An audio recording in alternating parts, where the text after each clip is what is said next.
Ladies and gentlemen, I'm proud to say we have launched an amazing learning resource for serious CELPIP learners, and this is free of cost. It is a 1-hour crash course for CELPIP covering all 4 modules: reading, listening, writing, speaking. The link for that is in the description. It is a YouTube video on our secondary channel. If you haven't subscribed, go there and subscribe because a lot of great content is about to come on that channel as well. You will learn everything in just 60 minutes, so be sure to check out that video. Now, in today's video, we're going to tackle 5 very specific mistakes that people make time and time again that cost them valuable marks. And this is the first biggest sin. The sin here has to do with reading, and you know why I'm starting with this. I'm talking about why people fail, and reading is where a lot of people struggle. If you have gone through that experience, you know exactly what I'm talking about. And the reason why you're failing here is because of the reading strategy that you think is a strategy, but it's actually the worst thing you can do. And these strategies come from inexperienced teachers who don't know better. They mean better, but probably don't know better. Your friends who are just friends, they're not teachers. Or your concept from other exams, like IELTS, where you have this lesson that the first few lines have the answer. So just read them. You can ignore the rest or read them fast. That does not work in CELPIP. You really have to understand the entire thing and understand the concept, because the answer could be literally anywhere. Now in CELPIP, the passages are much smaller, so this is easier to do, and you have enough time to really read everything. In IELTS or other exams, it's a long passage, so you're expected to skip a few things. In CELPIP, you are not expected to do that. Another reading strategy is to look at the keywords only in the question, and when you see the similar keywords being matched in the passage, you get excited. You're like, this is the same thing that's mentioned here. A is the answer for number 1. And you should stop right there. Because sometimes, yeah, it could be the answer, but most of the times it is a trick. If the same words are present, they could have paraphrased the concept. Remember, you're not hunting for the keywords, you're hunting for the concept. And to understand the concept and to help you with the speed, you just need to do one thing. Read all the questions first in all passages, parts 1, 2, 3, 4. And I don't mean read all of them, literally all 1 till the end. In part 3, yes, because we don't know where they are. But in parts 1, 2, and 4, you would read 2 questions at a time. The idea is to read the questions, come to the passage, understand the concept, get the answer, then come back and match and open up the dialog boxes and see what matches. If you do it this way, you understand the concept because you're reading everything. And trust me, once you're reading it properly, you just read each thing once. You don't have to go back and forth, read it twice or thrice. But I promise you, if you're just hunting for a few keywords, you'll be looking at this again and again, going back and forth because you haven't done a good job of understanding the concept in the first go. So make sure to get the concept, not just random keywords. The other important thing is to do with speaking, and in this video we are covering all 4 modules. Now let's say we have this question. I'm going to demonstrate a mistake. Okay? The question is, your friend is nervous about immigrating abroad and starting a new life. Advise him or her on how to overcome this. What is this question? This is part 1, speaking question, sample question. Now let's say I have done my intro. Hey Bob, how are you? I heard you have some issues about this, and I have a few suggestions. Firstly, okay, I'm making my first suggestion, and this is how I'm going to talk. Firstly, it's just a matter of time. You come here, you meet people, and everybody is friendly. So you initially, like you're nervous, but then once you meet people, it's all good because mostly they're friendly, so meet them and then you will see it's a good life. A lot of people do this. And what I'm doing here is not utilizing the power of pauses. And it's a very little thing, I'm saying power of pauses, but let me demonstrate what that's going to do to what I just said. Firstly, once you immigrate to a country like Canada, you realize it's not as difficult as people make it out to be. People here are extremely friendly. For example, if you need help and if you ask for help, a lot of people will be lining up to give you exactly that. Hence, it's really greener grass in its literal sense on the way here, and you figure out life. Okay, what has happened? My phrases and words became way better. My range was awesome. Greener grass, or it's not as it seems, or things are different here. And then I even used an example and I said people will be lining up. My phrases became so much better because every time I was pausing, I was thinking how to make my next sentence or phrase better. I was also imagining. So imagining the situation, I asked for help and people lining up. And then I had a great tone because I was pausing. I was able to take deep breaths. And when I take a deep breath, I'm able to say the next sentence with emphasis and with a natural tone. So just doing pauses alone changes everything and gives me marks on multiple areas. Plus, it's not going to make you anxious. So, positive, positive, positive. Make sure to utilize pauses. Now, when we come to writing, a major mistake that happens in part 1 is you are not doing 5 paragraphs.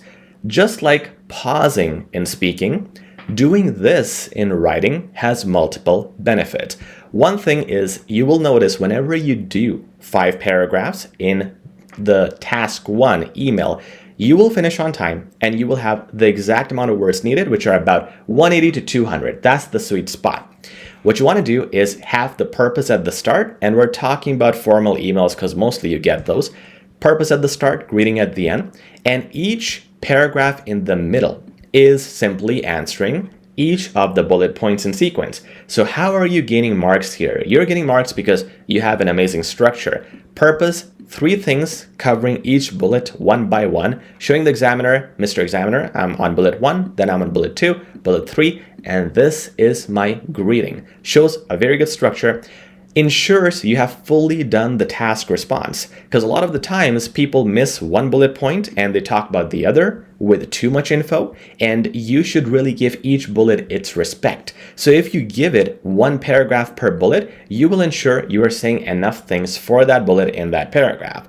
Plus, you will be able to improve your range of vocab because now you're focused on one thing and defining that. So just like how I was pausing earlier, here by giving at each point enough time, I'm making sure to give examples, elaborating, and not having a very small or narrow range of vocab. Multiple benefits just by ensuring I get my 5 paragraphs in.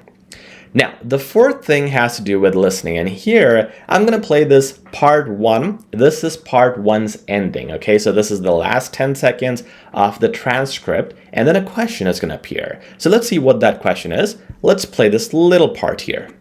Is this how you treat all your customers? You know, I need to talk to your... Hello? Hello? Are you there? Oh my God, are you serious? Question 1. How did they interact with one another? So the person ended the call and then this person was angry, the lady who was responding, right? That's how the recording ended. And what was the question? Did you listen to the question? If you didn't, you will not get a chance to listen to it again because it is not written. It is just said and it's gone. Now you have the options in front of you, but if you don't remember the question, you just miss your chance. And a lot of people who try CELPIP for the first time are stuck right here because at this point they're like, what happened? Because in other exams, the question is written. Here in CELPIP, in parts 1, 2, and 3, the questions are not going to be written. They're going to be said, and the options will be presented only. So make sure right at the end of the transcript, be alert, listen to the question because it will not be played again. Not only listen, remember it because the tone really matters. I mean, are they asking for 1 problem or 2 problems? Are they saying which of these was not the case? So the not word is important. And these little details would be important. So really focus on the question when it's playing and at that time for those 5 to 6 seconds when the question is playing, do not look at the options. It'll confuse you and you should just focus on the question there. The 30 seconds will start as soon as the question is being spoken. Remember that it won't start after the question. So that is the time that runs and it's not that bad because you still have about 25 seconds to pick an option. Not that hard, but remember to focus. Now, final problem that people have is in part 4. And this also applies in part 1 because in both of these parts, you have this question, this section, which comes after the initial 5 or 6 questions. And this section is a response or a comment by someone who has read this initial article on the left. Now, what you should do at home, during practice, and in the exam, when you answer this, don't even bother looking at the left. Don't even bother looking at the passage. Why? Because you are supposed to look at the passage when you're answering the initial questions, questions 1 to 5. At that point, you should have finished reading the whole passage because you need that to answer questions 1 to 5. But at this point, you are here in questions 6 to 10 or 6 to 11, whatever your exam questions format is. Here you have less time because just reading everything, answering the first few questions takes a lot of time. But that's okay. You should not be spending a lot of time here. What I mean is you shouldn't be this kind of person who looks at this and then goes here and looks at this and then goes here. No, at this point, you should understand this is someone else commenting. It's a third person giving his or her opinions. So how does this person sound? That's what I need to figure out. So this person says, this article on sustainability practices is both comprehensive and enlightening. General statement, doesn't matter. Let's keep going. It really made me think critically about the current state of our environmental efforts. So he's focused on environmental efforts. I particularly appreciated the section on corporate responsibility. So he kind of likes that section where the author discussed how companies are. Okay, now I got an idea about this person. This person is focused on environmental efforts, and he is a fan of the corporate responsibility section. So in this passage, if someone is focused or presenting that side as a pro or as a positive, this person would align with that person and would say opinions or state things similar to that side of the discussion or that side of the debate.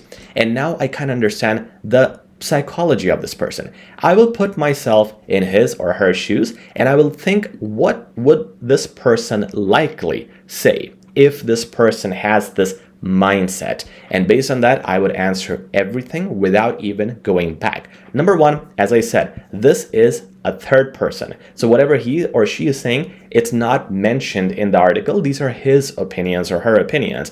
Number two, at this point, you have really read everything from the original article. So you're in a position to assume answers and use your best assumptions as to how someone would respond to answer these questions. But with that said, out of these 5 or 6 questions, you would still have 1 or 2 questions which are confusing or have very close answer choices, and that's fine. Leave them until the end, and for them, you can go back and find it from the passage. But for the rest, you should be able to simply do it by opening this up, analyzing the tone around the blanks, and getting the answer. If you don't do it, and if you try to really open it up and go for every answer to the left in the passage to find where it is, you'll waste a lot of time, you'll have a lot of confusion, and that would mean you never read the article correctly for the first questions if you're still confused in the next section. I hope that helps you understand the requirements for not only reading, but for all 4 modules, because we're done now with this video. If you liked it, please subscribe, like, and share. Comment down below if you have any questions, and I'll see you next time.